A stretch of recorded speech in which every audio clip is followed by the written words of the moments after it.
મફુજી હું સમજાવું જો આ ધંધામાં મુહૂર્ત કેવું હોય ખબર છે આ 5 રૂપિયાનું પડીકું લ્યો કે રૂપિયાનું લ્યો પણ 101 રૂપિયો કાયદેસર આલવો પડે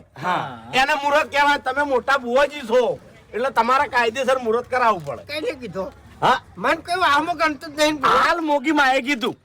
માર ગણતું જ નહીં મારી ઇજ્જત જ નહીં મારે મુહૂર્ત કરાવવું જ નહીં અરે આર્યો લાવો તમને હાલવો છે ટિફિન તમે કાપી છે ને કરાવો મુહૂર્ત તો હવે અમારે નહીં કરાવવું. અરે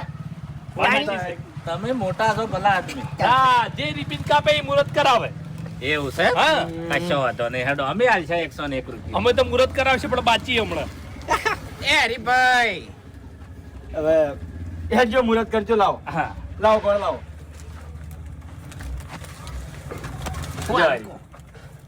લ્યો